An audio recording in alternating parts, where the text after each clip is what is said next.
చేశాడు. వాస్తవంగా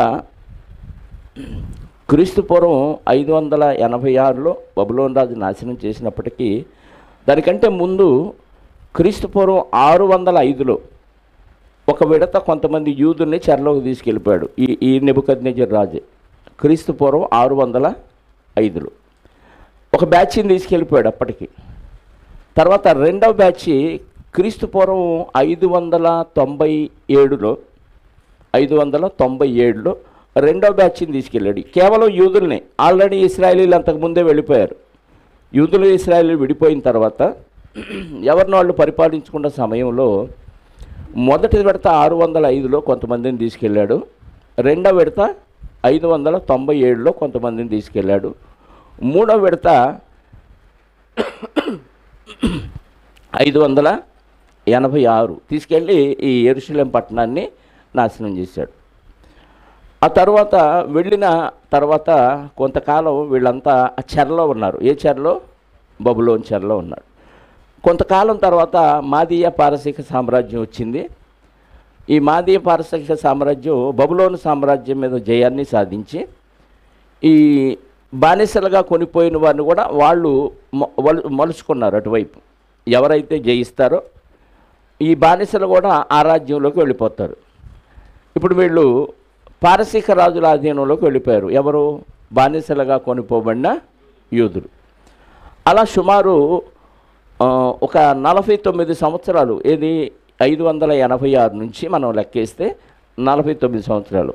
605 నుంచి మొదటి విడత యూదులు బబులోను చెరలోనికి వెళ్ళినప్పటి నుంచి లెక్కేస్తే ఎప్పటి వరకు? 586 వరకు లెక్కేసి చెప్పండి. 605 మైనస్ 586 సుమారుగా 68 సంవత్సరాలు. అంటే యూదులు బబులోను చెరకు వెళ్ళింది. అక్కడి నుంచి మళ్ళీ విడతలుగా వచ్చారు, ఒకేసారి రాలేదు. ఎందుకంటే ఎజ్రా గారి నాయకత్వం, నెహెమ్యా గారి నాయకత్వం, జెరుబ్బాబెలు గారి నాయకత్వం, ఇలా అనేక మంది నాయకుల ఆధీనంలో విడతలుగా వచ్చాడు. ఇదంతా మనం గ్రంథాలు మనం నేర్చుకుంటున్నప్పుడు మనకి ఈ వివరాలన్నీ వస్తాయి. ఎజ్రా గ్రంథం, నెహెమ్యా గ్రంథం, అలాగే జకరియా గ్రంథం, హగ్గై గ్రంథం, అవి చివరిలో ఉంటాయి. వాస్తవంగా బైబిల్లో ఎజ్రా, నెహెమ్యా, తర్వాత జకరియా, హగ్గై, ఈ 4 ఒకే చోట రాయించాలి. ఎందుకంటే ఒకే కాలంలో జరిగిన విషయాలు ఇవన్నీ. ఏ కాలం అంటే యూదులు బబులోనికి వెళ్ళిన దగ్గర నుంచి వాళ్ళని విడతలుగా ఎప్పుడెప్పుడు దేవుడు వాళ్ళని ఆ రాజుల్ని ప్రేరేపించి ఎప్పుడు విడిపించాడు అన్న విషయాలన్నీ ఈ 4 గ్రంథాల్లోనే ఉన్నాయి. ఏ 4 గ్రంథాలు? ఎజ్రా గ్రంథం, నెహెమ్యా గ్రంథం, జకరియా గ్రంథం, హగ్గై గ్రంథం. ఈ 4 గ్రంథాల్లోనే ఈ చెరలోకి వెళ్ళిన వారు ఎలా విడిపించబడ్డారు, ఏ రాజు ఆ కాలంలో పరిపాలించాడు అన్న విషయాలన్నీ ఈ 4 గ్రంథాల్లో. ఎందుకంటే సమకాలికులు అన్నమాట వీళ్ళంతా. అంటే ఆ కాలంలో మనకు బైబిల్ చదివేటప్పుడు గ్రంథాలు ఎక్కడెక్కడో ఉంటాయి, కానీ ఇది ఏ కాలానికి సంబంధించి, ఆ కాలంలో ప్రవక్తలు ఎవరు, ఆ కాలంలో ఉన్న రాజులు ఎవరు, ఇవి మనం జ్ఞాపకం చేసుకుంటే ఓహో వీళ్ళంతా ఈ కాలానికి సంబంధించిన వాళ్ళు అన్న విషయం మనకు అర్థమైంది. మనకి ఎక్కడో చివరిలో ఉన్నాయి. ఏది? జకరియా గ్రంథం, హగ్గై గ్రంథం చివరిలో ఉన్నాయి పాత నిబంధనలు. కానీ జరిగిన కాలం క్రీస్తు పూర్వం 500, 400 ఈ ప్రాంతంలో. కాబట్టి మనం ఈ విషయాన్ని గమనించుకుంటూ ముందుకు వెళితే సుమారు 70 సంవత్సరాలు బబులోను చెర లేదా చెరలోకి వెళ్ళిపోయిన యూదుల్ని కోరేషు రాజు ఏలుబడిలో వాళ్ళని విడిపించడం జరిగింది. ఇదంతా మనం ఎజ్రా గ్రంథాన్ని పరిశీలించగలిగితే ఒకసారి మొదటి అధ్యాయము ఎజ్రా గ్రంథము మొదటి నుంచి చదువుదాం. పారసీక దేశపు రాజైన కోరేషు ఏలుబడిలో మొదటి సంవత్సరమందు ఇర్మియా ద్వారా పలుకుబడిన తన వాక్యమును నెరవేర్చుటకై యెహోవా పారసీక దేశపు రాజైన కోరేషు మనస్సును ప్రేరేపించగా. పారసీక రాజ్యాన్ని ఎవరు పరిపాలిస్తున్నారంట? కోరేషు ఏలుబడిలో మొదటి సంవత్సరంలో దేవుడు ఆయన్ని ప్రేరేపించాడు. అన్య రాజును కూడా ప్రేరేపించి తన మందిరాన్ని కట్టించుకుంటాడు దేవుడు. ఇది గుర్తుపెట్టుకోండి. ఇప్పుడు ఇక్కడున్న మన వల్ల కాలేదనుకోండి మందిర నిర్మాణం, ఈ సంఘంలో ఉన్న మన వల్ల కాలేదనుకోండి మందిరం ఏర్పాటు చేయటం,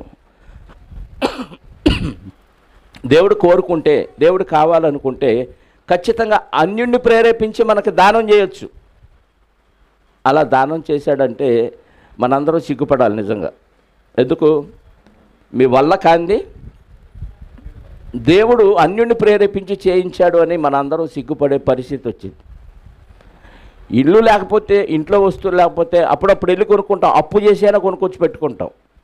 పిల్లలకి ఏమన్నా తక్కువైతే అప్పు చేసైనా కొనుక్కుంటాం. పిల్లల చదువుల కోసం ఎంతమంది అప్పులు చేస్తున్నారు, ఎంతమంది లోనులు తీసుకుంటున్నారు చెప్పండి. మందిరం అనగానే, మందిర పని అనగానే అంతగా ముందుకు వచ్చే భక్తులు కనపట్ల. భక్తుడు అంటే ఎలా ఉంటాడంటే ముందు సమయాన్ని పాటించినోడే భక్తుడండి. దేవుడు పెట్టాడు, మనం సన్నిధికి వెళ్ళాలి, ఎన్ని పనులున్నా తీసి అవతల పడాయి, అది దేవుడు చూసుకుంటాడు. నువ్వు దేవుడి మీద ఆధారపట్ల, నీ స్వశక్తి మీద ఆధారపడుతున్నావు. మన బాహుబలమే మన దేవుడు అనుకుంటున్నాం. అందుకే దేవుడి సంగతి పక్కన పెట్టి ముందు మన పని అయిపోయిన తర్వాత వస్తున్నాం. అందుకే పనులు ముగించుకొని వస్తారే తప్ప పనులు విడిచిపెట్టి ఎవరు దేవుని సన్నిధికి రావట్ల, తక్కువ. అలా వచ్చే వాళ్ళ శాతం తక్కువ. కోరేషు రాజును దేవుడు ప్రేరేపించి అతడు తన రాజ్యమందంతటా చాటింపు వేయించి వ్రాత మూలంగా ఇట్లు ప్రకటన చేయించెను. పారసీక దేశపు రాజైన కోరేషు ఆజ్ఞాపించినదేమనగా, ఆకాశమందలి దేవుడైన యెహోవా లోకమందున్న సకల జనములను నా వశమును చేసి, అంటే ఒక అన్యరాజు గెలిచాడు, అందరినీ జయించాడంటే, గొప్ప రాజ్యమైన బబులోను రాజును కూడా జయించాడంటే ఇది దేవుని వల్లనే అయ్యింది అన్న విషయం ఆయనకి అర్థమైంది. ఎవరికి? కోరేషు. అన్యరాజుకు అర్థమైంది, దేవుడిని నమ్మిన వ్యక్తి కాదు. కానీ ఆయనకు అర్థమైంది ఏంటంటే, వీళ్ళందరినీ నేను జయించగలిగానంటే దేవుడు నా చేత లోకమందున్న సకల జనులను నా వశము చేసి యోధా దేశమందున్న యెరూషలేములో తమకు మందిరమును కట్టించమని నాకు ఆజ్ఞ ఇచ్చి ఉన్నాడు. దేవుడే చెప్పేశాడు, పలానా దేశంలో నా మందిరం కూలిపోయింది, నువ్వు నా మందిరాన్ని కట్టించాలి అని కోరేష్కి దేవుడు ప్రేరేపించాడంట. కావున మీలో ఎవరు ఆయన జనులై ఉన్నారో వారు యోధా దేశమందున్న యెరూషలేమునకు బయలుదేరి యెరూషలేములోని దేవుని మందిరమును అనగా ఇశ్రాయేలు దేవుడైన యెహోవా మందిరమును కట్టవలెను. అంటే యూదులకు చెప్తున్నాడు కోరేషు రాజు. ఆయన ప్రజలు ఎవరైతే ఉన్నారో నన్ను ప్రేరేపించాడు, నేను ఇస్తాను, మీరు వెళ్ళి కట్టండి అన్నాడు. ఆయన జనులైన వారు, వారి దేవుడు వారికి తోడయ్యుండును గాక, మరియు యెరూషలేములో నుండి దేవుని మందిరమును కట్టించుటకై స్వేచ్ఛార్పణమును గాక, ఆయా స్థలములలోని వారు తమ యొద్ద నివసించే వారికి వెండి బంగారములను వస్తువులను పశువులను ఇచ్చి సహాయము చేయవలని ఆజ్ఞాపించను. ఆ ప్రాంతాల్లో ఉన్నవారు ఎవరైతే ఉన్నారో స్వేచ్ఛార్పణముగా కాక ఆయా స్థలముల్లోని వారు తమ యొద్ద నివసించే వారికి వెండి బంగారములు వస్తువులు పశువులను ఇచ్చి సహాయం చేయవాలని ఆజ్ఞాపించాను. అప్పుడు యోధా పెద్దలను బెన్యామీనీయులను పెద్దలను యాజకులను లేవీయులను ఎవరెవరిని మనస్సులు దేవుడు ప్రేరేపించను వారందరూ వారితో కూడుకొని వచ్చి యెరూషలేములో ఉండు యెహోవా మందిరమును కట్టుటకై ప్రయాణమైరి. మరియు వారు చుట్టూ ఉన్న వారందరూ స్వేచ్ఛగా అర్పించినవి కాక వెండి ఉపకరణములను బంగారును పశువులను ప్రశస్తమైన వస్తువులను ఇచ్చి వారికి సహాయము చేసింది. మరియు నెబుకద్నెజరు యెరూషలేములో నుండి తీసుకొని వచ్చిన తమ దేవతల యొక్క గుడియందుంచిన యెహోవా మందిరపు ఉపకరణములను రాజైన కోరేషు బయటికి తెప్పించను. చుట్టుపక్కల ఉన్న వాళ్ళు సహాయం చేశారు, పశువులను ఇచ్చారు, బంగారం ఇచ్చారు, వెండి ఇచ్చారు. వీళ్ళు కూడా స్వేచ్ఛగా కొంతమంది యూదులు కూడా ఇచ్చారు. అందరు కలిసి పని చేస్తూ ఉన్నారు. ఇంకా పారసీక దేశపు రాజు అయిన కోరేషు తన ఖజానాదారుడైన మిత్రిదాతు ద్వారా వాటిని బయటికి తెప్పించి లెక్క చేయించి యూదుల అధిపతి షద్బజ్జరు చేతికి అప్పగించను. వాటి యొక్క లెక్క 30 బంగారు పళ్ళెములను 1000 వెండి పళ్ళెములను 29 కత్తులను 30 బంగారు గిన్నెలను 410 వెండితో చేయబడిన 2వ రకమైన గిన్నెలను మరి ఇతరమైన ఉపకరణములను 1000 అయి ఉండెను. బంగారు వస్తువులు, వెండి వస్తువులు అన్నీ 5,400. షష్బజ్జరు బబులోను చెరలో నుంచి విడిపించబడిన వారితో కూడా కలిసి వీటన్నిటినీ యెరూషలేమునకు తీసుకొని వచ్చాను. ఎవరిని ప్రేరేపిస్తే వాళ్ళందరూ ఇచ్చేశారు. అన్నీ తీసుకొని నెబుకద్నెజరు కొల్లగొట్టిన యెరూషలేములో ఉన్న ఆ వస్తువులన్నీ కూడా వీళ్ళు తెచ్చేసుకున్నారు. ఎవరు? పారసీక రాజు అయిన కోరేషు. ఆ వాటిని కూడా లోపల నుంచి తెప్పించి అన్ని యెరూషలేముకి పంపించారు. ఇక వీళ్ళు వాటిని కట్టడం ప్రారంభించారు. కడతం ప్రారంభించారు లేదో 1 సంవత్సరన్నర అలా గడిచిపోయగానే వీళ్ళు చెరలో నుంచి వచ్చిన కాలం క్రీస్తు పూర్వం 537. చెరలో నుంచి చివరి బ్యాచ్ విడుదలైంది 537. 537లో వచ్చి పని 36లో ప్రారంభించారు. మీకు ఈ లెక్క కన్ఫ్యూజన్గా ఉంటుంది. క్రీస్తు శకం నుంచి మన వైపు వస్తే ఇటు సంఖ్య పెరుగుతూ ఉంటుంది. క్రీస్తు శకం 0గా మనం ఆలోచిస్తే ఇటు మన వైపు వచ్చే కొద్దీ సంఖ్య ఇటు పెరిగిద్ది. క్రీస్తు శకం నుంచి వెనక్కి వెళ్ళిపోయామనుకోండి, అటువైపు సంఖ్య పెరిగింది. అర్థమైందా? పైనుంచి కిందకు వస్తూ వస్తూ యేసుక్రీస్తు వారి జన్మ దాకా కౌంట్ డౌన్ అవుతూ ఉంటుంది. యేసుక్రీస్తు వారి జన్మ దగ్గర నుంచి కౌంట్ పెరుగుతూ ఉంటుంది లెక్క. ఈ లెక్క మీకు అర్థమైతే ఈ 586లో నెబుకద్నెజరు రాజు యూదుల్ని చెరబట్టుకొని పోతే వాళ్ళు ఎప్పుడు రిలీజ్ అయ్యారంటే 537లో రిలీజ్ అయ్యారు. అప్పుడు 537 మధ్యకాలం ఎంత? 49. ఇందాక లెక్క చెప్పాంగా 49. 605 నుంచి లెక్కేస్తే మొదటి బ్యాచ్ వెళ్ళిపోయారు కదా, ఇక్కడ నుంచి లెక్కేస్తే 68 రోజులు, అంటే సుమారు 70 సంవత్సరాలు. 537లో విడుదలైన వీళ్ళు 1 సంవత్సరం అలా వెయిట్ చేసి 536లో మందిరాన్ని ప్రారంభించారు. ఎప్పుడు? 536లో మందిరాన్ని ప్రారంభించారు. ఈ మందిరాన్ని ప్రారంభించి మొట్టమొదట పునాది రాయి ఎక్కడ వేశారు, ఎప్పుడు వేశారు అని చూస్తే అదే ఎజ్రా గ్రంథం 3వ అధ్యాయంలో ఇదంతా వ్రాయబడి ఉంది. 1 నుంచి చదువుదాం. క్రీస్తుపురం 536 తిరిగి యెరూషలేము మందిరం పునాది వేయబడిన సంవత్సరం. చదువుదాం 3వ అధ్యాయము 1 నుంచి. 7వ నెలలో, ఇవన్నీ యూదుల నెలలండి. 7వ నెల అంటే ఏనీతము అంటారు. 7వ నెల పేరు ఏనీతము లేక త్రిషి అంటారు. 7వ నెల పేరు ఏనీతము లేక త్రిషి అంటారు. హెబ్రీ నెల పేరు. ఇప్పుడు మనకు వచ్చేసి అక్టోబరు లేదా నవంబర్ అయింది. అక్టోబరు అవుతుంది 7వ నెల అంటే, జూలై కాదు. తర్వాత 7వ నెల ఏనీతము లేక సెప్టెంబర్ లేక అక్టోబర్ అవుతుంది. జూలై కాదు, సెప్టెంబర్ లేక అక్టోబర్ అవుతుంది. ఎందుకంటే వాళ్ళ నెలలన్నీ చంద్రుడి కాలమానం ప్రకారంగా ఉన్నాయి. వాళ్ళ నెలలో 366 రోజులు ఉండవు, 365 రోజులే ఉంటాయి. చంద్రుడి గమనాన్ని బట్టి వాళ్ళ క్యాలెండర్ తయారు చేసుకున్నారు. కాబట్టి మన నెల వాళ్ళ నెల మన నెలకి 2 నెలల్లో మధ్యలో ఉంటుంది. ఉదాహరణకి జనవరి, ఫిబ్రవరి, ఈ 2 నెలల్లో అటు 15 ఇటు 15 రోజులు కలిపి 1 నెల ఉంటుంది. అట్లా మనకి సెప్టెంబర్, అక్టోబర్ నెలలు కలిపి ఇదిగో 7వ నెల వచ్చింది. దాని పేరు ఏనీతము నెల. ఇశ్రాయేలీలు తమ తమ పట్టణంలోకి వచ్చిన తరువాత జనులు ఏకమనస్సు కలిగిన వారై యెరూషలేములో కూడి దాకు కుమారుడైన యోషువయును, యాజకులైన అతని సంబంధులను, షయల్తీయేలు కుమారుడైన జెరుబ్బాబెలును అతని సంబంధులను లేచి దైవజనుడైన మోషే నియమించిన ధర్మశాస్త్రమందు వ్రాయబడిన ప్రకారముగా దహన బలులు అర్పించుటకై ఇశ్రాయేలు దేవుని బలిపీఠమును కట్టిరి.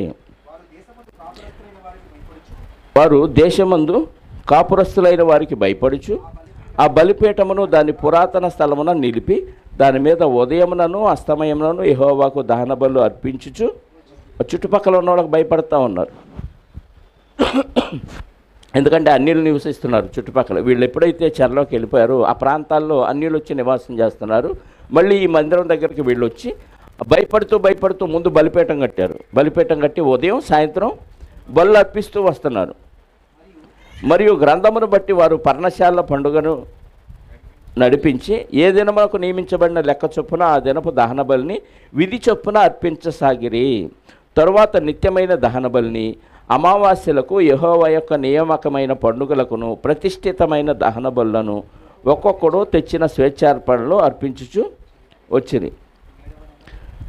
7వ నెల మొదటి దినము నుండి యెహోవాకు దహన బలులు అర్పింప మొదలుపెట్టి, అయితే యెహోవా మందిరము యొక్క పునాది అప్పటికి ఇంకా, అంటే పునాది వేయబట్టడానికి ముందు ఏం చేయాలి?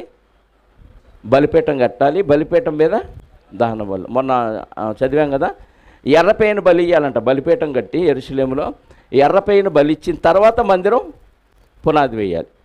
ఇదిగో ఇక్కడ లెక్క ఏదైతే ఉందో వాళ్ళు కూడా అదే లెక్క ఫాలో అవుతున్నారు. కాకపోతే ఎర్రపేయ అనేది లేదు. వీళ్ళు ఉదయం సాయంత్రం దహన బలు అర్పించినట్టుగా మనకి ఇక్కడ రాయబడింది. వాళ్ళేమో ఎర్రపేను ఎందుకు అర్పించాలని పోయిన వారం నేర్చుకున్నాం. దాన్ని కాల్చి దాన్ని బూడిద చేసి నీళ్ళతో కలిపి ఆ పాప పరిహారం నిమిత్త జలాన్ని ప్రోక్షించాలి. ఎవడైతే పాపం చేస్తాడో వాడి మీద ఆ పరిశుద్ధ జలాన్ని ప్రోక్షిస్తే వాడు పవిత్రుడవుతాడు. సాయంకాలం వరకు ఉండి పవిత్రుడై నగరంలో ప్రవేశిస్తాడు. దానికోసం ఎర్రపైన బలి ఇవ్వాలనే నియమం మోషే గారి ద్వారా దేవుడు పెట్టాడు. కానీ ఇక్కడ జరిగింది ఏంటి? మందిరం కట్టక ముందు, మందిరానికి పునాది వేయకముందు ఏం చేశారు? బలిపీఠం కట్టి దాని మీద ఉదయం సాయంత్రం బలు అర్పిస్తూ ఉన్నారు. తర్వాత నిత్యమైన దహన బలు. అప్పటికి మందిరం ఇంకా పునాది వేయబడలేదు. మరియు వారు కాసేపని వారికి వడ్రవానికి ద్రవ్యమునిచ్చిరి. అడ్వాన్సులు ఇచ్చారు కొంతమందికి. వారు కాసేపని వారికి వడ్రవానికి ద్రవ్యమునిచ్చిరి. అదియుగాక పారసీక దేశపు రాజైన కోరేషు తమకు సెలవిచ్చినట్లు దేవదారు మ్రాన్లను లెబనోను నుండి సముద్రం మీద ఎప్పే పట్టణమునకు తెప్పించుటకు సీదోనీయులకును తూరు వారికిని భోజన పదార్థములను, పానమును, నూనెను ఇచ్చిరి. యెరూషలేములో నుండి దేవుని యొక్క మందిరమునకు వారు వచ్చిన 2వ సంవత్సరము 2వ నెలలో షయల్తీయేలు కుమారుడైన జెరుబ్బాబెలును, యజోదాదు కుమారుడు అయిన యెషూవయును, చెరలో నుండి విడిపింపబడిన యెరూషలేమునకు వచ్చిన వారందరూ ఆ పని ఆరంభించి 20 సంవత్సరములు మొదలుకొని పయ్యుడు గల లేవీలను యెహోవా మందిరం యొక్క పనికి నిర్ణయించిరి. ఎప్పుడంట ఇది? 2వ సంవత్సరం. అంటే చెర నుంచి 37లో వచ్చారు. 36 దాటిన తర్వాత వీళ్ళు ఏ నెల? జీప్ అనే నెల. జీప్ అనే నెల అంటే 2వ నెల. 2వ నెల అంటే మనకు మే నెల. మే నెలని ఏప్రిల్ మే కలిపి మనకి జీప్ అనే 2వ నెల వాళ్ళకి. మనకి 4-5 నెలలు కలిపి వస్తాయి. అర్థమైందా? ఈ సొలొమోను గారు మందిరం కట్టినప్పుడు కూడా అది కూడా ఖచ్చితంగా 2వ నెలలోనే కట్టారు. 2వ నెలలోనే పునాది వేయబట్టడం జరిగింది. అది మనం గడిచిన వారంలో మనం నేర్చుకున్నాం. రైట్, చదువుదాం, కంటిన్యూ చేద్దాం. యోషువయు అతని కుమారులు, అతని సహోదరులను, కద్మీయేలును అతని కుమారులు, హోదద్యా కుమారులను, హెనాదు కుమారులను, వారి కుమారులను, లేవీలైన బంధువులను దేవుని మందిరంలో పనివారి చేత పని చేయించుటకు నియమించబడి కొంతమంది మేనేజర్లుగా నియమించాడు. శిల్పకారులు యెహోవా మందిరం యొక్క పునాదిని వేయిచుండగా ఇశ్రాయేలు రాజైన దావీదు నిర్ణయించిన విధి చొప్పున తమ వస్త్రములు ధరించుకున్న వారై యాజకులు బాకాలతోనూ ఆసాపు వంశస్థులు లేవీలు చేయి తాళములతోనూ నిలబడి యెహోవాకు స్తోత్రము చేసిరి. వీరు వంతుల చొప్పున కూడి యెహోవా దయాళుడు, ఇశ్రాయేలు విషయమై ఆయన కృప నిరంతరము నిలుచునని పాడుచు యెహోవాకు స్తుతించిరి. మరియు యెహోవా మందిరం యొక్క పునాది వేయబడుట చూచి జనులందరూ గొప్ప శబ్దంతో యెహోవాకు స్తోత్రము చేసిరి. అంటే పునాది వేసేసారు. ఏ నెలలో? 2వ సంవత్సరం మే నెల. అంటే మొదటి సంవత్సరం దాటిపోయి 2వ సంవత్సరం ఎంటనైన 2వ నెలలోనే పునాది వేశారు. అంటే సంవత్సరం మీద ఒక 2 నెలలు అంతే. అర్థమైందా? 2వ నెల అంటే సంవత్సరం దాటి 2వ సంవత్సరంలో 2వ నెల అంటే 14 నెలలు అని అర్థం. వీళ్ళు పునాది వేసేసారు. జీప్ అనే 2వ నెలలో పునాది వేశారు. అంటే క్రీస్తు పూర్వం 536 మే నెలలో, మన లెక్కల్లో అయితే మే నెల, వాళ్ళ లెక్కలు అయితే జీప్ అనే 2వ నెలలో దీనికి పునాది వేసినట్లుగా మనకు అర్థమవుతుంది. 1 సంవత్సరంన్నర పాటు, సుమారుగా 2 సంవత్సరాల పాటు అలా కడుతూ ఉండగా కొంతమంది ఆటంకవాదులు వచ్చారు. మందిరం కడుతుంటే ఎవరైనా వస్తారు, ఎందుకంటే ఆల్రెడీ వీళ్ళు చెరలోకి వెళ్ళారు, చాలామంది చుట్టుపక్కలందరూ అన్యులు ఉన్నారు కాబట్టి వీళ్ళు మందిరం కట్టడాన్ని ఇష్టపడిన వారు కొంతమంది ఆటంకం కల్పించారు. ఈ ఆటంకం దెబ్బకి మందిర నిర్మాణం ఆగిపోయింది. ఇదంతా మనకి 4వ అధ్యాయంలో ఉంటుంది. ఎజ్రా గ్రంథం 4వ అధ్యాయంలో ఎవరెవరు ఆటంకపరిచారో కొన్ని మాటలు చూసి మనకు ముందుకు వెళదాం. ఎజ్రా గ్రంథం 4వ అధ్యాయము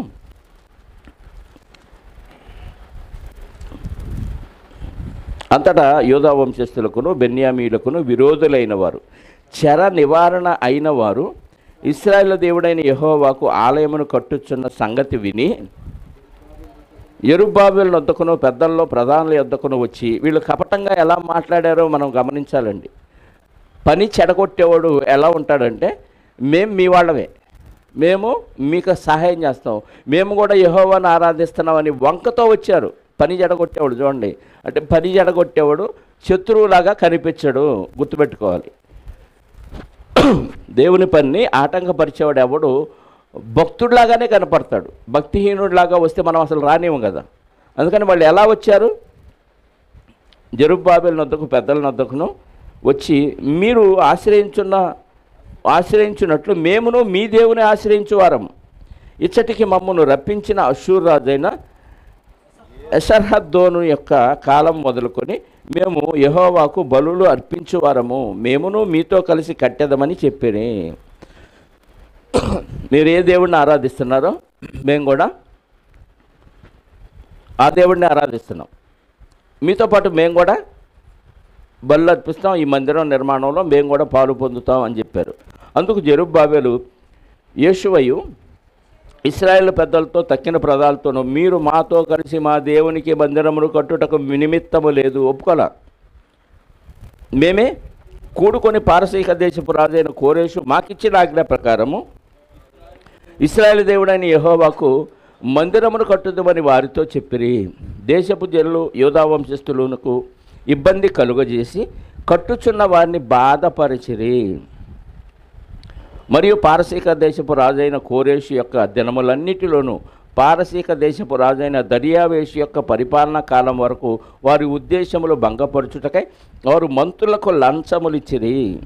మరియు అహష్వరేషును ఏలనారంభించినప్పుడు వారు యూదా దేశస్థులకును గూర్చియు యెరూషలేము పట్టణపు వారిని గూర్చియు ఉత్తరము రాసి వారి మీద తప్పు మోపిరి. ఎవరికి? అహష్వరేషుకి. అంటే 3 రాజులు మారే వరకు వీడు ఆటంకపరుస్తూనే ఉన్నారు. రాజుగారికి వీళ్ళ మీద కంప్లైంట్ చేస్తూ ఒక లెటర్ రాశాడట. 7వ వచనం నుండి ఆ లెటర్లో ఉన్న ఇదంతా మనకి అర్థమైంది. 24వ వచనం చదువుదాం.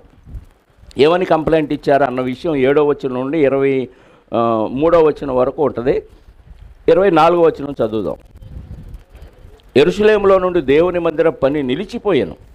ఇలాగూ పారసీక దేశపు రాజైన దర్యావేషు ఏలుబడి యందు 2వ సంవత్సరం వరకు ఆ పని నిలిచిపోయాను. మొత్తానికి పని ఆగిపోయింది. అంటే క్రీస్తు పూర్వం 36లో ప్రారంభించారు, 34 వరకు కట్టారు, 34లో ఆగిపోయింది. అంటే 2 ఇయర్స్ సుమారుగా కట్టారు, పని ఆగిపోయింది. ఎందుకు? ఆటంకవాదులు ఆటంకపరిచారు. అంటే దేవుని మందిరం నిర్మాణాన్ని దేవుడే ప్రేరేపించి, కొంతమంది రాజులను ప్రేరేపించి కట్టడానికి అవకాశాలు ఇచ్చిన, ఏదో దేవుడు వరం ఇచ్చిన పూజారి కరుణించలేదు అన్నట్టుగా రాజులే అధికారం ఇచ్చి పంపించి ధనం కూడా ఇచ్చి పంపిస్తే ఈ మధ్యలో కొంతమంది ఆటంకవాదులు వచ్చి ఆపారంటే వాళ్ళ వల్ల అవుతుందా అంటే అవుతుంది. ఆగినంత మాత్రాన్ని ఓడిపోయారు అనుకుంటే పొరపాటు. మళ్ళా దేవుడు ఎవరినో ప్రేరేపించి మళ్ళీ కంటిన్యూ చేయించాడు. అలా వాళ్ళు కొన్ని సంవత్సరాలు ఆగారు. క్రీస్తు పూర్వం 534లో ఆగిపోయింది. మళ్ళీ క్రీస్తు పూర్వం 520లో ప్రారంభమైంది. మధ్యలో ఎన్ని సంవత్సరాల్లోనే 34లో ఆగిపోయింది. 36లో ప్రారంభించారు, 34లో ఆగిపోయింది. క్రీస్తు పూర్వం 520లో మళ్ళీ పునఃప్రారంభించారు. మళ్ళీ 4 సంవత్సరాలు కట్టారు. క్రీస్తు పూర్వం 516కి మందిరం కంప్లీట్ అయింది. ఎప్పుడు? క్రీస్తు పూర్వం 516. ఒకసారి మనం 5వ అధ్యాయము 1వ వచనం నుండి చదువుదాం. ప్రవక్తలైన హగ్గయి, ఇద్దో కుమారుడైన జకర్యాయు, యూదాదేశమందును యెరూషలేములందును ఉన్న యూదులకు ఇశ్రాయేలు దేవుడైన యెహోవా నామమును ప్రకటింపగా, షయల్తీయేలు కుమారుడైన జెరుబ్బాబెలును, యజాదాకు కుమారుడైన యెహోషువయును లేచి యెరూషలేములో నుండి దేవుని మందిరమును కట్టనారంభించిరి. మరియు దేవుని యొక్క ప్రవక్తలను వారితో కూడా నుండి సహాయము చేయుచు వచ్చిరి. అంతటా నది యువతలనున్న అధికారి అయిన తత్తెనయును శతర్బోజ్నయును, పెద్ద చదవండి మాట, శతర్బోజ్నయును తిరగదు నాలుగు కదా, శతర్బోజ్నయు పెద్దగానండి, నాలుగు ట్విస్ట్ అయింది. శతర్బోజ్నయు భోజనం గుర్తవుతుందా? వారి పక్షములో ఉన్నవారు యూదుల యొద్దకు వచ్చి, ఈ మందిరమును కట్టుటకు ఈ ప్రాకారము నిలుపుటకును ఎవరు మీకు సెలవు ఇచ్చారని అడుగగా, ఈ కట్టడములు చేయించిన వారి పేర్లు మొదలైన సంగతులు మేము వారితో చెప్పితివి. యూదుల దేవుడు వారి పెద్దల మీద తన దృష్టి ఉంచినందున ఈ సంగతిని గురించి దర్యావేషు ఎదుటికి వచ్చువారు ఆజ్ఞనందు వరకు అధికారులు వారిని పని మాన్పింపలేదు. వాళ్ళ పని కంటిన్యూ అయింది.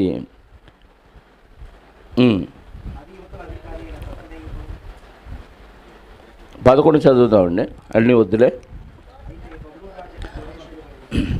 వారు ఇలాగూ ప్రత్యుత్తరం ఇచ్చిరి, మేము భూమి ఆకాశముల దేవుని యొక్క సేవకులమై అనేక సంవత్సరముల కిందట ఇశ్రాయేలును ఒక గొప్ప రాజు కట్టించి నిలిపిన మందిరమును మరలా కట్టుచున్నాము. మా పితరుల ఆకాశమందలి దేవుని కోపము పుట్టించినందున ఆయన వారిని కల్దీయుడైన నెబుకద్నెజరునకు బబులోను రాజు చేతికి అప్పగించిరి. గతంలో ఏం జరిగిందో అదంతా చెప్తున్నాడు. మీరెవరో ఏంటంటే రిటైన్ చెబుతున్నారు. అంటే ఆటంకం గడిచిపోయిన తర్వాత మళ్ళీ మందిరం పునర్నిర్మాణం జరుగుతూ ఉంది. 6వ అధ్యాయం నుంచి చదివితే మందిరం కంప్లీట్ అయింది. 6వ అధ్యాయము. అప్పుడు రాజైన దర్యావేషు ఆజ్ఞ ఇచ్చినందున బబులోనులో ఖజానాలో దస్తావేజుల కొట్టులో వెదక్క మాదీయుల ప్రదేశమందు ఎగ్బత్తాన అను పురములో ఒక గ్రంథము దొరికిను. దానిలో వ్రాయబడి ఉన్న ఈ సంగతి కనబడిను. రాజైన కోరేషు ఏలుబడిలో మొదటి సంవత్సరమందు అతడు యెరూషలేములో ఉండు దేవుని మందిరమును గూర్చి నిర్ణయించినది. మొట్టమొదటి అధ్యాయంలో చదువుకున్నాం కదా, అదే ఇక్కడ రిపీట్ అవుతుంది. అప్పుడు ఆ కాగితాలు దొరికినాయి వీళ్ళకి. మధ్యలో మందిరం ఆగిపోయింది, 16 సంవత్సరాల పైనే. ఆగిన తర్వాత మళ్ళీ కంటిన్యూ అవుతుంది కాబట్టి ఆ రాజు పోయాడు, మళ్ళీ రాజులు మారారు. కాబట్టి ఆ రాజుగారు వీళ్ళకి రాసిన దస్తావేజుల కాగితాలు దొరికినాయి. ఇప్పుడు అవి చూపించి చెప్తున్నారు. రాజైన కోరేషు ఏలుబడిలో మొదటి సంవత్సరం మందు అతడు యెరూషలేములో ఉండు దేవుని మందిరమును గూర్చి నిర్ణయించినది, బలులు అర్పించతగిన స్థలముగా మందిరము కట్టింపబడవలెను, దాని పునాదులు గట్టిగా వేయబడవలను, దాని నిడివి 60 మూరలు, దాని వెడల్పు 60 మూరలు ఉండవలను. 3 వరుసల గొప్ప రాళ్ల చేతను 1 వరుస కొత్త మ్రానుల చేతను కట్టింపవలను. దాని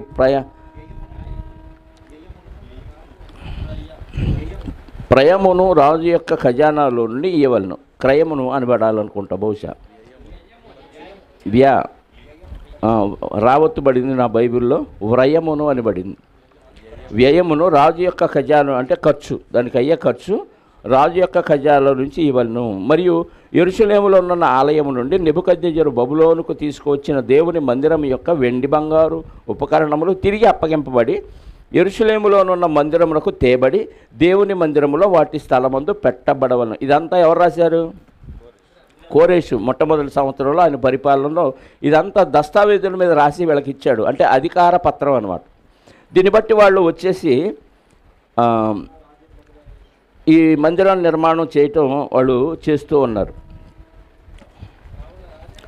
ఇదంతా ఈ దస్తావేజుల్లో ఏముందో ఇదంతా మనకి 12వ వచనం వరకు ఉంటుంది. 13 నుంచి చదువుదాం. అప్పుడు నది యువతల అధికారి అయిన తత్తెనయును శతర్బోజ్నయును వారి పక్షమున ఉన్నవారును రాజైన దర్యావేషు ఇచ్చిన ఆజ్ఞ చొప్పున వేగముగా పని జరిగించింది. యూదుల పెద్దలు కట్టించుచు ప్రవక్త అయిన హగ్గయ్యు యిద్దో కుమారుడైన జకర్యాయు హెచ్చరించుచున్నందున పని బాగుగా జరిపిరి. ఈ ప్రకారము ఇశ్రాయేలు దేవుని ఆజ్ఞను అనుసరించి వారు కట్టించుచు కోరేషు దర్యావేషు హర్తహశస్త అను పారసీక దేశపు రాజుల ఆజ్ఞ చొప్పున ఆ పని సమాప్తి చేశారు. అంటే ముగ్గురు రాజులు వీళ్ళకి సపోర్ట్ చేశారు. రాజుమారి రాజు ఎవరెవరు? కోరేష్ రాజు గారు, దర్యావేష్ రాజు గారు, హర్తహశస్త. వీళ్ళు ముగ్గురు పారసీక దేశాన్ని పరిపాలించిన రాజులు. వీళ్ళ ముగ్గురు రాజుల హయాంలో మందిరం కట్టబడింది. రాజైన దర్యావేషు ఏలుబడి యందు 6వ సంవత్సరము ఆదారు అను నెల. ఆదారు నెల అంటే ఎన్నో నెల? ఆదారు 12వ నెల, ఫిబ్రవరి లేక మార్చి. ఆదారు అంటే 12వ నెల. ఇది ఫిబ్రవరి మార్చి మన లెక్కల ప్రకారం. 3వ నాటికి మందిరం సమాప్తి చేయబడిను. 12వ నెల ఫిబ్రవరి లేక మార్చి. అప్పుడు ఇశ్రాయేలు యాజకులను లేవీయులను చెరలో నుండి విడుదల నొందిన తక్కిన వారును దేవుని మందిరమును ఆనందముతో ప్రతిష్ఠించిరి. ఎన్నో సంవత్సరం? దర్యావేషు ఏలుబడిలో 6వ సంవత్సరం 12వ నెల. వాళ్ళ లెక్క 12వ నెల, మన లెక్క ఫిబ్రవరి లేదా మార్చి. ఆ నెలలో పునర్నిర్మాణం జరిగింది. మధ్యలో పట్టిన కాలం ఎంత? మధ్యలో పట్టిన కాలం 36లో 536లో ప్రారంభించారు, 516లో పూర్తి చేశారు. మధ్య ఉన్న కాలం ఎంత? 20 సంవత్సరాలు ఈ మందిరాన్ని పునర్నిర్మాణం చేశారు. ఎవరు? జెరుబ్బాబెలు గారు, ఎజ్రా గారు, నెహెమ్యా గారు, ఇంకా హగ్గయి గారు, జకర్యా గారు, ఇలా చాలామంది నాయకులుగా ఉండి ఒక్కొక్క విడతలో ఒక్కొక్క బ్యాచ్ విడుదల వచ్చింది చెరలో నుంచి. వీళ్ళందరూ వచ్చి ఈ మందిరాన్ని పునర్నిర్మాణం సుమారు 20 సంవత్సరాలు ఈ మందిరాన్ని నిర్మాణం చేసినట్లుగా మనకి ఇక్కడ అర్థమవుతుంది ప్రియులారా. కాబట్టి రెండవ మందిరం అప్పుడు వాళ్ళు నిర్మాణం చేశారు క్రీస్తు పూర్వం 516. అప్పటి నుంచి క్రీస్తు పూర్వం 70వ సంవత్సరం, క్రీస్తు పూర్వం 70వ సంవత్సరం వరకు ఈ మందిరం వెలసిల్లింది. అంటే సుమారుగా 500 సంవత్సరాలు, అంటే 70 తర్వాత కూడా 70 దాకా వెలసిల్లింది. క్రీస్తు వచ్చిన తర్వాత కూడా కొంతకాలం అందులో బలులు అర్పణలు ఇవ్వటం కూడా జరిగింది. యేసుక్రీస్తు వారు వచ్చి సమాధి చేయబడి చనిపోయినప్పుడు, సిలువలో చనిపోయినప్పుడు ఆ దేవాలయపు తెర పైనుంచి కింద వరకు చిరిగిపోయింది. అంటే అర్థం ఏంటి? ఇంకా ఈ మందిరంతో పని లేదు, నేను ఏర్పాటు చేయబోయే మందిరం వేరే మందిరం అన్న సూచన మనకి ఇవ్వటానికి, రాతి గోడలతో కట్టిన మందిరం కాదు అని మనకు తెలియచేయటానికి. 2, మనుషులుగా మరణించే మనుషులుగా ఉన్నవారు యాజకులుగా ఉండాల్సిన అవసరం లేదు, ఒకే ఒక్క యాజకుడిని నేను శాశ్వతంగా ఏర్పాటు చేస్తున్నాడనే దానికి సూచనగా యాజకత్వం మారిపోయింది. అలాగే రాతి గోడలతో ఉన్న మందిరం కూడా మార్చబడుతుంది అనే దానికి సూచనగా యేసుక్రీస్తు వారు సిలువలో చనిపోయినప్పుడు మనకి అక్కడ దేవాలయపు తెర 27వ అధ్యాయంలో కదా, మత్తయి సువార్త 50-51 ఆ వచనాలు చూడండి ఒకసారి. 50-51 వచనాలు. యేసు మరలా బిగ్గరగా కేక వేసి ప్రాణము విడిచెను. అప్పుడు దేవాలయపు తెర పైనుండి క్రింది వరకు 2గా చిరిగాను, భూమి వణికెను, బండలు బద్దలయ్యను. దేవాలయపు తెర పైనుంచి కిందకి చిరిగిందంటే ఈ మందిరంతో అవసరం లేదు. అంటే యేసుక్రీస్తు వారు జీవించిన కాలంలో ఉన్న మందిరం ఎవరు కట్టింది? ఇప్పుడు దీన్ని బట్టి సొలొమోను గారు కట్టిందా? తర్వాత వచ్చిన ఈ జెరుబ్బాబెలు, ఎజ్రా, నెహెమ్యా, జకర్యా వీళ్ళు కట్టిందా? వీళ్ళు పునర్నిర్మాణం చేసిన మందిరంలో యేసుక్రీస్తు వారు ఉన్నారు. అప్పటికి ఆయనకు భవిష్యత్తు తెలుసు కాబట్టి ఆ మందిరం దగ్గరికి వెళ్ళినప్పుడు ఆయన పలికిన మాటలు మనం చదువుకోగలిగితే 19వ అధ్యాయము లూకాసు వార్త 19వ అధ్యాయము 41వ వచనం నుండి చదువుదాం ప్రియులారా.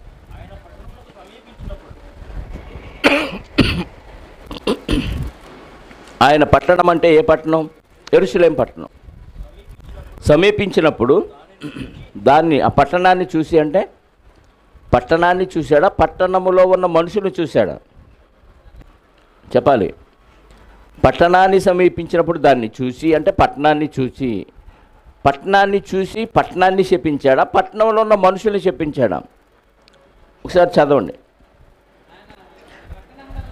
ఆయన పట్టణమునకు సమీపించినప్పుడు దాన్ని చూచి దాని విషయమై ఏడ్చి, అంటే పట్టణం విషయమై ఏడ్చాడు, పట్టణాన్ని చూశాడు. ఏమండి, యేసుక్రీస్తు వారు ఏడవటం ఏంటి? చెప్పండి, యేసుక్రీస్తు వారు ఏడవటం ఏంటి? యేసుక్రీస్తు వారు చనిపోయిన లాజర్ని తిరిగి లేపటానికి వెళ్తాడు బేతనీ అనే ప్రాంతం. వెళ్ళినప్పుడు కూడా కన్నీరు పెట్టుకుంటాడు. ఒకసారి 11వ అధ్యాయము యోహాను సువార్తలో మాట ఉంటుంది. యేసుక్రీస్తు వారు ఏడ్చాడంటే ఆయన లోపల పడిన బాధకి కారణం మనకు అర్థం కావాలి. 35వ వచనం 11వ అధ్యాయము. యేసు కన్నీళ్లు విడిచాను. అప్పుడు ఏమనుకున్నారంటే, ఎవరి దగ్గరికైనా మనం వెళ్ళగానే, శవం దగ్గరికి వెళ్ళగానే ఆ చుట్టుపక్కల వాళ్ళు అందరూ ఏడుస్తారు. చుట్టుపక్కల వాళ్ళు అంటే వచ్చిన బంధువులే ఏడుస్తారు, లేదా రక్త సంబంధులు ఏడుస్తారు. వాళ్ళు ఏడుపుని చూసి మనం కూడా ఏడవకపోతే బాగోదులని 2 చొక్కలు అలా కార్చేసి వస్తాం. అంటే దానికి అర్థం ఏంటి? ఆ వ్యక్తి మీద మనకు కూడా ఏదో ప్రేమ కారిపోతున్నట్టు. యేసుక్రీస్తు వారు ఏడ్చింది కారణం ఒకటి. వాళ్ళు ఏమనుకుంటున్నారు తెలుసా? అబ్బా, లాజర్ని ఎంత ప్రేమించాడరా ప్రభు, అందుకే లాజర్ చచ్చిపోయాక ఈయన కూడా ఏడుస్తున్నాడు అనుకున్నారు. అదే మాట ఉంది చూడండి 36లో, 36. కాబట్టి యూదులు అతను ఎలాగో ప్రేమించినో చూడుడి అని చెప్పుకోండి. వారిలో కొందరు, ఆ గుడ్డివాడు కనులు తెరిచిన ఈయన ఇతన్ని చావకుండా చేయలేడా అండి. యేసు మరలా తనలో మూలుగుచు సమాధి వద్దకు వచ్చాను. ఎందుకు ఏడుస్తున్నాడంటే, ఆయన బాధ ఏంటంటే, నేను చనిపోయిన వాళ్ళని లేపిన సందర్భాలు వీళ్ళందరూ చూశారు, ఎన్నో రోగాలు పోగొట్టిన సందర్భాలు చూశాడు. కానీ ఈరోజు లాజరు చనిపోయి సమాధిలో ఉంటే, అంటే 4 రోజులు గడిచిన తర్వాత ఉన్న వ్యక్తిని లేపలేడనే ఒక అపనమ్మకం వీళ్ళకు ఉంది. కాబట్టి వాళ్ళ అపనమ్మకాన్ని బట్టి ఈయన ఏడ్చాడే తప్ప లాజర్ను ప్రేమించడం వల్ల, అయ్యో లాజర్ చచ్చిపోయాడు మనకు దక్కడు, మళ్ళీ ఎప్పుడు కనపడనే బాధతో కాదు. అలాగే ఇక్కడ యేసుక్రీస్తు వారు యెరూషలేము పట్టణాన్ని చూసి ఎందుకు ఏడ్చాడు అని అంటే, యెరూషలేము పట్టణానికి భవిష్యత్తులో జరగబోయే ఆ నాశనాన్ని గురించి ఏడ్చారు. యెరూషలేము పట్టణానికి భవిష్యత్తులో జరగబోయే నాశనం, ఎందుకంటే ఈయనకు భవిష్యత్తు తెలుసు కాబట్టి. అంటే క్రీస్తు శకం 70లో దీన్ని ఎలా నాశనం చేస్తారా, దీని మీద రాయి లేకుండా ఎలా నాశనం చేస్తారన్న విషయం ఎరిగాడు కాబట్టి ఇప్పుడు ఇలా ఉంది ఈ పట్టణం. రేపు భవిష్యత్తులో ఈ పట్టణం ఎలా అయిపోయిద్దో అని భవిష్యత్తు చూసిన యేసుక్రీస్తు వారు అక్కడ కన్నీరుగా వచ్చాడు. ఏడ్చి, నీవును ఈ దినమందైనను నీ దినమందైనను అంటే ఈరోజు నీ దినం, నేను వచ్చాను, నీలో ప్రవేశించాను. అంటే యెరూషలేము పట్టణమును గురించి మాత్రమే కాక అందులో ఉన్న వ్యక్తుల గురించి మాట్లాడుతున్నాడు. నీవు ఈ నీ దినమందైనను సమాధాన సంబంధమైన సంగతులు తెలిసి కొనిన ఎడల నీకెంతో, ఆ పట్టణస్థులకి మేలు. ఏది? యేసుక్రీస్తు వారు అందులో ప్రవేశించినప్పుడు ఆయన మాటలు విని మారితే చాలా మేలు. కానీ ఇప్పుడు అవి నీ కన్నులకు మరుగు చేయబడి ఉన్నవి.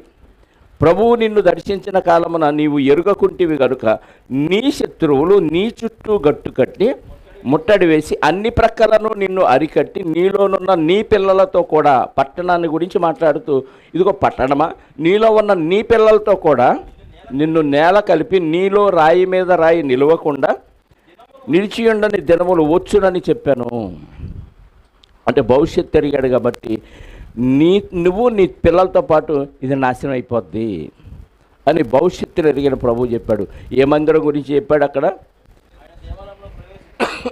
యెరూషలేము మందిరం గురించి. 21వ అధ్యాయం అదే లూకా సువార్త 5వ వచనం నుండి. కొందరు ఇది అందమైన రాళ్లతో అర్పితములతోనూ శృంగారింపబడి ఉన్నదని దేవాలయమును గురించి మాట్లాడుచుండగా ఆయన, ఈ కట్టడములు మీరు చూచుచున్నారే, వాటిలో రాతి మీద రాయి ఉండకుండా అవి పడద్రోయబడు దినములు వచ్చునని చెప్పాను. ఏం చెప్పాడు?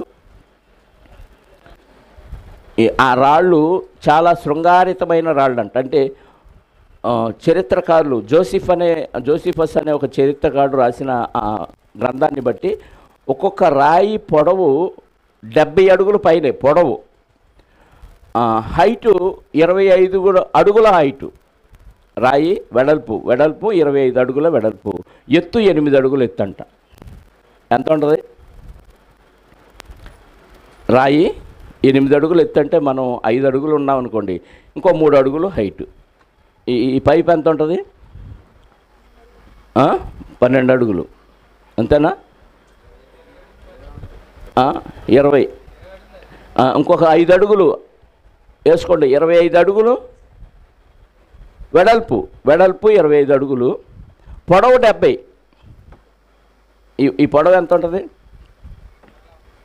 ఆ చివరి నుంచి ఈ చివరికి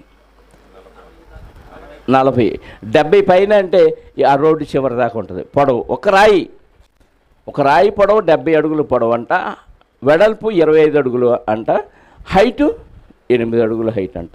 అంత పెద్ద రాళ్ళు ఒకదాని మీద ఒకటి ఎలా పేర్చారు? క్రేనులు, ప్రొక్రేనర్లు, అంత మ్యాన్ పవర్ కదా, మనుషులు మోసుకుంటూ తీసుకెళ్లాల్సిందే. అంత పెద్ద రాళ్ళు ఒకదాని మీద ఒకటి పేర్చి అంత పెద్ద మందిరం కట్టారంట.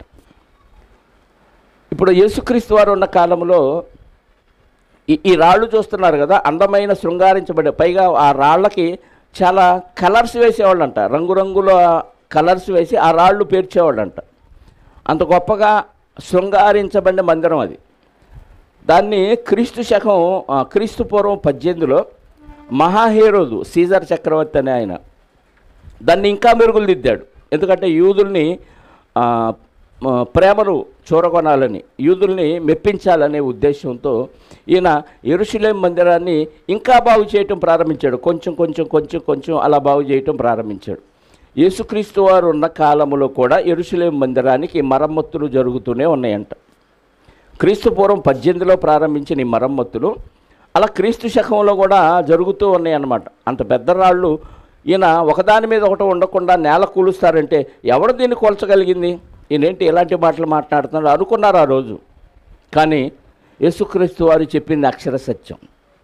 టైటస్ చక్రవర్తి అనే ఆయన క్రీస్తు శకం 70లో, తీతు రాయుడు తెలుగు రాయని పేరు, ఇంగ్లీష్లో టైటస్ చక్రవర్తి, ఆయన క్రీస్తు శకం 70లో దాన్ని నేలమట్టం చేసి దున్నించాడంట. పొలాన్ని దున్నిస్తారు చూసారా, పొలాన్ని దున్నినట్టు ఇప్పుడున్న ఆ రోజున్న యెరూషలేము ఆ ప్రాంతం మొత్తాన్ని దున్నించాడు. ఒక గోడ మాత్రం మిగిల్చాడు. దాన్ని ఇప్పుడు వెళ్ళి చూసి వస్తున్నాడు, ఏడుపుల గోడ అని. తర్వాత కాలంలో దాన్ని ముస్లిమ్స్ బాగు చేసుకున్నారు. ఈరోజు అక్కడ వాళ్ళు నమాజ్ చేసుకుంటున్నారు. యేసుక్రీస్తు వారు జీవించిన కాలంలో ఆ మందిరాన్ని చూసి శిష్యులేమో చూసావా ఎంత గొప్ప రాళ్లతో దీన్ని అలంకరించారని చెప్తే ఆయనేమన్నాడు, ఇందులో రాయి మీద రాయి ఉండకుండా అవి పడద్రోయబడు దినములు వచ్చుచున్నవని చెప్పాను. అంటే ఆయన భవిష్యత్తు చూశాడు. మత్తయి సువార్త 24వ అధ్యాయంలో కూడా ఒక మాట ఉంది, రెండు వచనాలు. మత్తయి సువార్త 24. యేసు దేవాలయం నుంచి బయలుదేరి వెళ్ళుచుండగా ఆయన శిష్యులు ఆ దేవాలయపు కట్టడములు ఆయనకు చూపింపవచ్చిరి. అందుకు ఆయన, మీరు ఇవన్నీ చూస్తున్నారు కదా, రాతి మీద రాయి ఒకటైనను ఇక్కడ నిలిచి ఉండకుండా పడద్రోయబడునని మీతో నిశ్చయముగా చెప్పుచున్నాను. ఈ రాయి మీద రాయి పడద్రోయబడిద్ది, మీరు ఇప్పుడేందో మంచి రాళ్ళని చూస్తున్నారు కదా, ఒక్కటి కూడా నిలిచి ఉండదంటే అందరూ ఆశ్చర్యపోయారు ఈయన చెప్పే మాటలు ఏంటి అని. కానీ ఖచ్చితంగా క్రీస్తు శకం 70లో ఇది అమలైపోయింది. అమలైన తర్వాత దేవుడు ముందుగానే పాత నిబంధనలో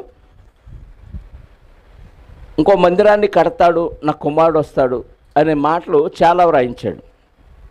సొలొమోను గారు కట్టిన మందిరం, తర్వాత ఈ జెరుబ్బాబెలు, జకరియా, వీళ్ళందరూ హగ్గయి వీళ్ళందరూ పునర్నిర్మాణం చేసిన మందిరం, అది 400 సంవత్సరాలు వర్ధిల్లింది. సొలొమోను గారు కట్టిన మందిరం, వీళ్ళు కట్టిన మందిరం సుమారు 500 సంవత్సరాలు వర్ధిల్లింది.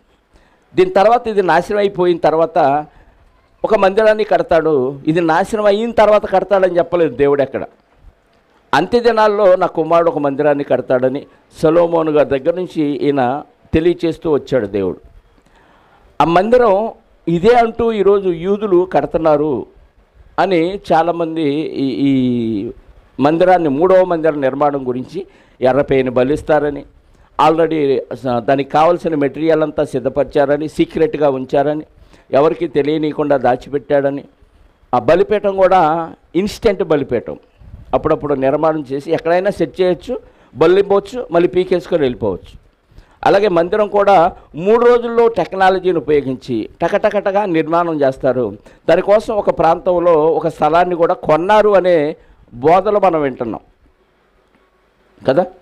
ఇవన్నీ వాక్య విరుద్ధమైనవి. ఎందుకంటే దేవుడు యేసుక్రీస్తు ద్వారా కట్టించవలసిన మందిరం మొదటిసారి వచ్చినప్పుడే కట్టిస్తాడని చెప్పాడే తప్ప మరలా రెండవ రాకడలో వచ్చినప్పుడు కట్టిస్తాడని పాత నిబంధనలో ఎక్కడా లేదు. ఇంకొక గట్టి మాట చెప్తే, రెండవ రాకడ గురించిన వర్తమానం విషయం లేదా ప్రవచనాలు ఏవి పాత నిబంధనలో ఆదికాండం మొదలుకొని మలాకి వరకు ఎక్కడా లేవు. ఎక్కడైనా ఉంటే అవి మొదటి రాకడకు సంబంధించిన విషయాలే ఉన్నాయి తప్ప రెండవ రాకడకు సంబంధించిన ఒక్క విషయం కూడా లేదు. కానీ ఈరోజు బోధకులు చెప్పేది ఏంటంటే, రెండవ రాకడలో ప్రభు వచ్చి ఆ మందిరం ఉంటాడు, అక్కడ సింహాసనం వేసుకుంటాడు లేదా మధ్యాకాశంలో వేసుకుంటాడు, అక్కడ నుంచి పరిపాలన జరిగిస్తాడు అనే ఒక తప్పుడు బోధలు చాలామంది, దాదాపుగా క్రైస్తవ సమాజంలో ఎక్కువ మంది నమ్ముతున్న బోధ ఇది. దాదాపుగా 95% అనుకుంటా ఇదే బోధను నమ్ముతూ ఉన్నారు. కానీ పాత నిబంధనలో ఎక్కడ యేసుక్రీస్తు వారు కట్టించబోయే ఈ మందిరం లేదా యూదులు కట్టించబోయే ఈ మందిరం దేహ సంబంధమైనది లేదా బాహ్య సంబంధమైన మందిరంగా దేవుడు ఎక్కడా చెప్పలేదు. వీళ్ళు అర్థం చేసుకున్న విధానంలో తేడా. ఎందుకంటే యేసుక్రీస్తు వారే చనిపోయి తిరిగి లేచిన తర్వాత చెప్పిన ఒక మన మాటని, ఒక ప్రవచనాన్ని మనం చూడగలిగితే లూకాసు వార్త 24వ అధ్యాయము 44వ వచనం. లూకాసు వార్త 24వ అధ్యాయము 44వ వచనం. అంతటా ఆయన మోషే ధర్మశాస్త్రములోను ప్రవక్తల గ్రంథాల్లోనూ కీర్తనలలోనూ, అంటే టోటల్గా పాత నిబంధనలో ఉన్న గ్రంథాలన్నిటిలో, మోషే ధర్మశాస్త్రం అంటే ఆదికాండం నుంచి ద్వితీయోపదేశకాండం వరకు, తర్వాత ప్రవక్తల గ్రంథాలంటే ఇంకా మిగతావన్నీ ప్రవక్తల గ్రంథాలే ప్లస్ కీర్తనల గ్రంథం. ఇంకేం వదిలిపెట్టాడు పాత నిబంధనలో? కాబట్టి ఈ 39 పుస్తకాలలోనూ నన్ను గూర్చి దేవుడు రాసుకున్నవన్నీ నెరవేరాలని నేను చనిపోకముందు మీతో చెప్పాను, ఇప్పుడు నెరవేరినవని మీతో చెప్పుచున్నాను అంటున్నాడు. అంటే బతికున్నప్పుడు ఏం చెప్పాడు? చనిపోకముందు ధర్మశాస్త్రంలో, ప్రవక్తల గ్రంథాల్లో, కీర్తనలో నన్ను గూర్చి వ్రాయబడినవన్నీ నెరవేర్చాలని నేను చెప్పేశాను కదా, ఇప్పుడు అన్నీ నెరవేర్చాను అన్నాడు. చనిపోయి తిరిగి లేచిన తర్వాత చెప్తున్న మాట ఇది. చనిపోయి తిరిగి లేచిన తర్వాత చెప్పిన మాట. అసలు ఆయన దేవుడు ఆయనకి శరీరాన్ని ఇచ్చిందే ఇవన్నీ నెరవేర్చడానికి. యోహాను సువార్త 17:4లో ఏమన్నాడు?